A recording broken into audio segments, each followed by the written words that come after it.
1971 সালের পর 2024 সালের আগ পর্যন্ত বাংলাদেশে গুরুত্বপূর্ণ 4টি ঘটনা ঘটেছে, যা দেশপ্রেমিক শক্তির উত্থানের ইঙ্গিত দিয়েছিল। কিন্তু ভারতের প্রবল ষড়যন্ত্র প্রত্যেকবারই সেই ঘটনাগুলোকে ব্যর্থ করে দিয়েছে। সেই ঘটনাগুলো কি? আজকের এই ভিডিওটি মূলত আমার দেশ সম্পাদক, বিশ্বখ্যাত সম্পাদক মোহাম্মদুর রহমানের মন্তব্য প্রতিবেদনের উপরে ভিত্তি করে ভিডিওটি করা। আমরা তার মন্তব্য প্রতিবেদন বা সম্পাদকীয় বা বিশেষ সম্পাদকীয়টি বিশ্লেষণ করব। তো 1971 সাল থেকে 24 সাল, এই ভিতরে কিন্তু অনেকগুলো ঘটনা ঘটেছে। তার মধ্যে কিছু ব্যর্থ হয়েছে, কিছু সফল হয়েছে। সফল হয়েছে 4টি ঘটনা। প্রথমত 1975 সালের 15ই আগস্ট শেখ মুজিবের পতন হয়। সেই অভ্যুত্থানে কোটি কোটি মানুষ রাস্তায় নেমে উল্লাস করেছিল। শেখ মুজিবের পতনে আনন্দ করেছিল, দেশের মানুষ মিষ্টি খেয়েছিল সেই কঠিন দুর্ভিক্ষের মধ্যেও। কিন্তু দেখেন, খালেদ মোশাররফ আরেকটি ভারতপন্থী শক্তি নিয়ে অগ্রসর হয় সেটিকে ব্যর্থ করে দেওয়ার জন্য, অর্থাৎ ভারতীয় ষড়যন্ত্র সেখানেও অ্যাক্টিভ ছিল। কিন্তু 7 নভেম্বর খালেদ মোশাররফকে ব্যর্থ করে দিয়ে আবারও দেশপ্রেমিক শক্তির উত্থান ঘটে। এরপরেই প্রেসিডেন্ট জিয়াউর রহমান ক্ষমতায় আসেন। প্রেসিডেন্ট জিয়াউর রহমানকে শেখ মুজিবুর হত্যার সাথে যারা এঙ্গেজ করে তারা সঠিক বলছেন না। তিনি হত্যাকাণ্ডের সাথে জড়িত না, হয়তো জানতেন অসহায় মানুষ হিসাবে। তিনি তখন অসহায় সেনা অফিসার ছিলেন। শেখ মুজিব তাকে পছন্দ করতো না, তাকে সেনা প্রদান করা হয় নাই সিনিয়র হওয়া সত্ত্বেও। জানলেও তার খুব একটা কিছু করার ছিল না। অর্থাৎ শেখ মুজিব হত্যা মামলার সাথে জিয়াউর রহমান জড়িত আছে এই কথাটি আমার মনে হয় না, তবে হয়তো ঘটনা তিনি জানতেন, এটি হতে পারে। তখন এই দেশপ্রেমিক শক্তির উত্থান ঘটে। 1981 সালের 30শে এপ্রিল জিয়াউর রহমানকে হত্যার মাধ্যমে আবারও ভারতীয় শক্তি মাথাচাড়া দিয়ে ওঠে। 1990 সালের 6 ডিসেম্বর আবার দেশপ্রেমিক শক্তি ঘুরে দাঁড়ায় এরশাদের পতনের মাধ্যমে। এবং 91 সালের মার্চ মাসে শেখ খালেদা জিয়া ক্ষমতায় আসেন। কিন্তু সে যাত্রায় খালেদা জিয়া ভারতপন্থার বিরুদ্ধে গিয়ে আসলে কিছু একটা করতে পারেননি।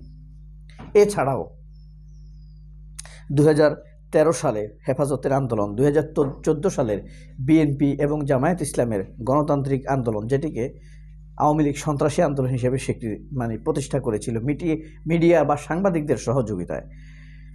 2015 সালের আন্দোলন, 2018 সালের এই আন্দোলন, 2023 সালের বিএনপির আন্দোলন, এই আন্দোলনগুলো অনেকটা সফল হবে ভাব করছিল। কিন্তু বিএনপির সন্ত্রাস তকমা দিয়ে এদেশের সাংবাদিকদের অপপ্রচারের কারণে শেষ পর্যন্ত সে আন্দোলনগুলো সফল হয়নি। 24 সালে এসে সফল হয়ে গিয়েছে। এর মধ্যে 18 সালের আন্দোলনটি শেখ হাসিনার ইমেজকে ভালোই নষ্ট করেছে, ভালোই ভুগিয়েছে। ওই যে শিশু কিশোরদের, স্কুল পড়ুয়া ছাত্রদের আন্দোলন। তবে 18 সালের আন্দোলনটি যেমন ছিল চিত্র বৈচিত্র্যে ভরপুর, অসাধারণ, আকর্ষণীয়, সারা পৃথিবীতে খুব আগ্রহ তৈরি করেছিল, সেই 18 সালের শিশু কিশোরদের, স্কুলের ছাত্রদের আন্দোলনই 2024 সালে শেখ হাসিনার স্বৈরতন্ত্রের, খুনি হাসিনার, নিকৃষ্ট শাসক শেখ হাসিনার পলায়নের পথকে, দুয়ারকে খুলে দিয়েছিল। কোটা আন্দোলন থেকে এক দফা আন্দোলন, মূলত কোটা আন্দোলন থেকে এক দফা আন্দোলনটি এসেছিল। প্রত্যেকটি আন্দোলনে এই দেশের সাংবাদিকরা কোমর বেঁধে সরকারের পক্ষে নেমেছে, সবসময় আন্দোলনকারীদেরকে সন্ত্রাস বলেছে।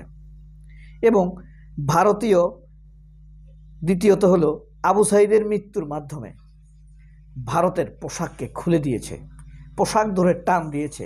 স্বৈরশাসন, ভারতীয় হেজিমনি এবং ভারতীয় আগ্রাসনের টুটি চেপে ধরেছে এই আন্দোলন। 3 নম্বর হলো, 1 নম্বর হলো কোটা আন্দোলন থেকে এক দফা আন্দোলন, 24-এরটা যেভাবে সফল হলো, ভারতীয় পোশাক খুলে দেওয়া, তখতে তাউস নাড়িয়ে দেওয়া, যারা ভারতীয় চেয়ার পাছাতে লাগিয়ে বসেছিল তাদের পাছাকে নাড়িয়ে দিয়েছে। এবং 16 জুলাই আবু সাঈদ যেভাবে বুক পেতে মৃত্যুকে আলিঙ্গন করেছিলেন দেশের গণতন্ত্রের জন্য, কোটা বিরোধিতার জন্য, বৈষম্যের জন্য, তা ভারতের শক্তিশালী কপাটে ধুড়মুড় করে আঘাত করে ভেঙে দিয়েছিল। আর সেই জোয়ারের দুয়ার দিয়ে জোয়ারের মতো ঢুকে পড়েছে এদেশের ছাত্র জনতারা। শেখ হাসিনার টিকা আর সম্ভব হয়নি। 4 নম্বর ইস্যু, এই যে মনে আছে,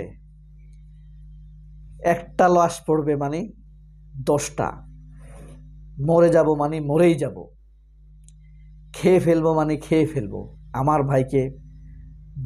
আমার ভাইয়ের বুকে গুলি চালানো হয়েছে, সেই হিজাব পরা সেই ছাত্রীর কথা মনে আছে? পেছনে পুলিশ, সামনে মুক্তি, মনে আছে? মাহমুদুর রহমান সেই মেয়েটির কথা মনে করেছেন। তিনি বলেছেন, আমার মেয়ে সমতুল্য। সেই মেয়েটির এই ডায়লগ বাংলাদেশের মানুষ দীর্ঘদিন মনে রাখবে। অসাধারণ, তার আগুনের মতো মনে হয়েছে তার এই বক্তব্যটি। রামগঞ্জের মেয়ে। এরপরে হাসিনা হটানোর ইসলাম বিদ্বেষ, ভারতীয় হেজিমনি, ভয়, আতঙ্ক সব কিছু ভেঙে দিয়ে সব পর্দাকে শেখ হাসিনার অহংকারের শাড়ি খুলে ফেলেছে বৈষম্য বিরোধী ছাত্র আন্দোলনের নেতারা। এবং আবু সাঈদের আত্মত্যাগের পর, শহীদ হওয়ার পর মানুষের সাহস বেড়ে যায়। ধানমন্ডি, যাত্রাবাড়ি, মিরপুর, উত্তরা, সাংখারপোল, মিরপুর 10, 2, 14, মিরপুর 13, মিরপুর 11 যে প্রতিরোধ গড়েছিল এটি দেখার মতো। আর যাত্রাবাড়ি, সাংখারপোল, ধানমন্ডিতে সিটি কলেজ, ঢাকা কলেজ, এই এলাকাগুলোতে মাদ্রাসা ছাত্ররা যে ভূমিকা রেখেছে তা ছাত্রলীগকে বেধড়ক পিটিয়ে তাদের সন্ত্রাসী কর্মকাণ্ডকে বন্ধ করে সেখান থেকে বের করে দিতে ব্যাপক ভূমিকা রেখেছিল। ওই এরিয়াগুলোতে, যাত্রাবাড়ি, সাংখারপোল, ধানমন্ডি, এই এলাকাগুলোতে বিশেষ করে সিটি কলেজ, ঢাকা কলেজ, এদের ছাত্ররা সাথে যোগ হয়েছে মাদ্রাসা ছাত্ররা। তাদের দুর্বার আন্দোলন, পুলিশ, ছাত্রলীগ সব কিছুকে ভড়কে দিয়েছিল, ভয় পাইয়ে দিয়েছিল। আর এই ভয় ভারতের টুটি চেপে ধরেছে। দেখেন, এখানে এসে মাহমুদুর রহমান আরেকটি কথা বলেছেন।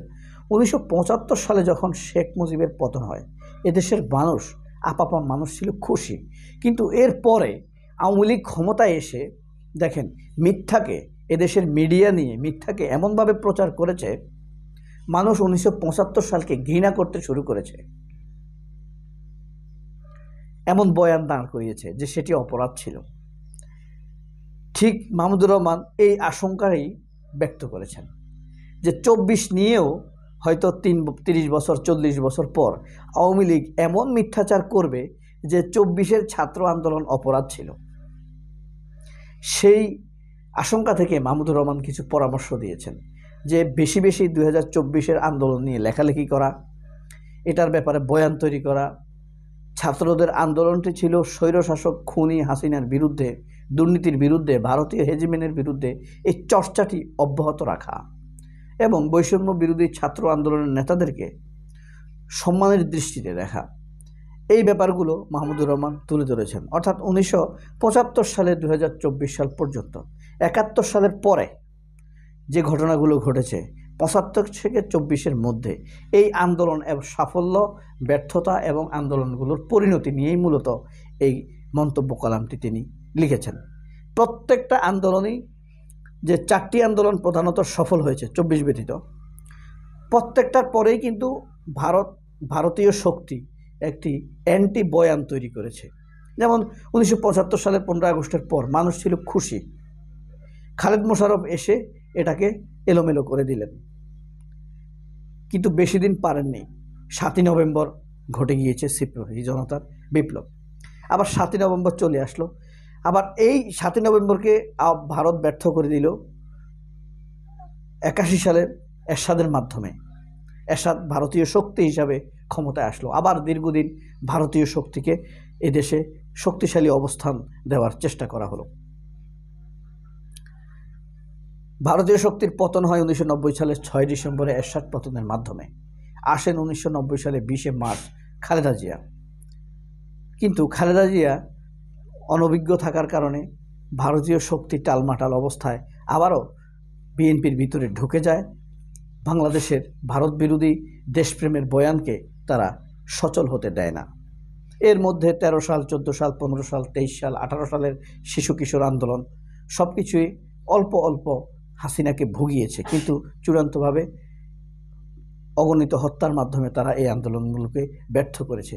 বিএনপির অনেক ত্যাগও আছে সেখানে, জামায়াতের অনেক আন্দোলন আছে সেখানে, কিন্তু শেষ পর্যন্ত চূড়ান্ত সাফল্যটা পায়নি। 24-এ এসে চূড়ান্ত সাফল্য ফেলেছে শহীদ আবু সাঈদের আত্মত্যাগের মাধ্যমে।